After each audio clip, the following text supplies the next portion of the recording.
So use what you got. Hi guys, this is Connie, and we have since finished another fine myth, and I do appreciate all the suggestions that I've received thus far.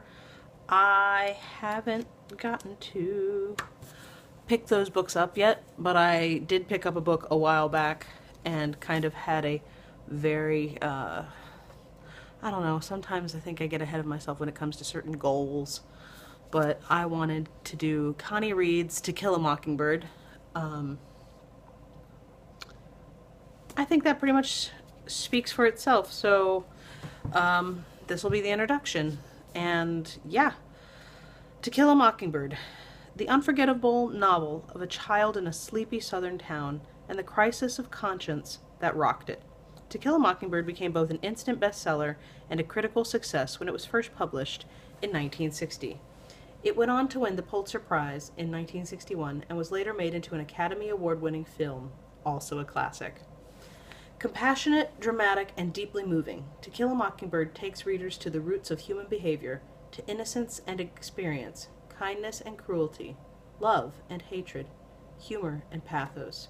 Now with over 18 million copies in print and translated into 10 languages, this regional story by a young Alabama woman claims universal appeal.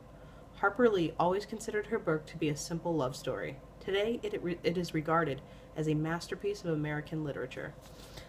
I could have sworn I did the introduction on this already. However, I cannot find it.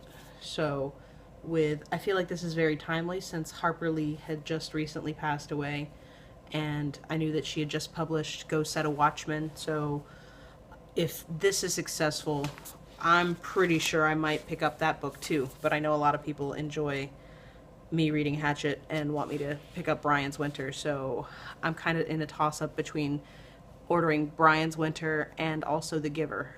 I don't know where my copy of The Giver went, but I can't find it, and I'm probably going to have to pick up a new one. Unequal praise from everywhere for a unique bestseller, Harper Lee's To Kill a Mockingbird. And there's several nice, quick praises for this book. Oh, there's a page and a half. This copy was published by Grand Central Publishing in New York and Boston. This book is a work of fiction. Names, characters, places, and incidents are the product of the author's imagination or are used fictitiously. Any resemblance to actual events, locales, or persons, living or dead, is coincidental. Copyright 1960 by Harper Lee. All rights reserved in accordance with yada yada. Thank you for your support of the author's rights. Say what? If you would like to use material from this book, prior to written permission must be attained by contacting the publisher. I'm not doing anything to gain. I don't gain money from this. I have no intention of receiving money for this. I just do this because reading books out loud on the internet apparently is a thing. And it seemed very helpful when I read Hatchet. And somebody actually suggested in person that I read this book, but I had already picked it up, so huzzah. The dedication for Mr. Lee and Alice in consideration of love and affection. And we go into part one fairly quickly. And yeah, so that'll be a thing. I also was planning on doing another book that I'm not sure. It's a book, Blindsided by God. That's another book that I'm going to be reading for myself, along with Everyone's Normal Until You Get to Know Them, which is currently sitting upstairs on my nightstand because I've tried to read that a handful of times. And I've already repeated myself multiple times. Yes.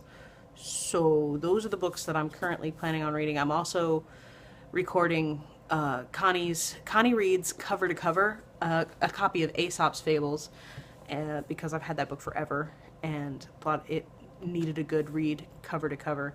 And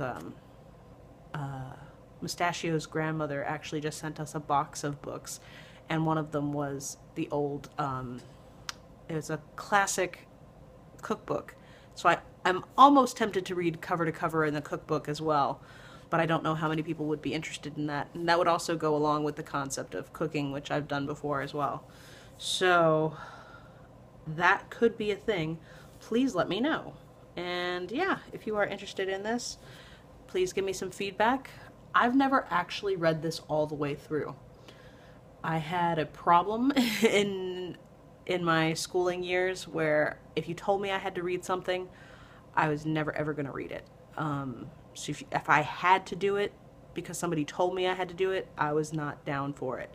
Now, I appreciate reading, I enjoy reading, and now I've got to catch up, make up for lost time, so to speak. And yeah, so that's going to be a thing. These chapters are ridiculously long, and there are words that I'm probably going to mispronounce. So let me just put that out there right now. Before it opens up to part 1, it does give us a quote. "Lawyers, I suppose, were children once." Charles Lamb. So, lots of so's. So. Read the book still, or skimmed the book, didn't read all the way through. So wonder I even passed English class. And have seen the movie a handful of times, but I don't think I gave it a good, appropriate attention that it needed. But that's another story for another time.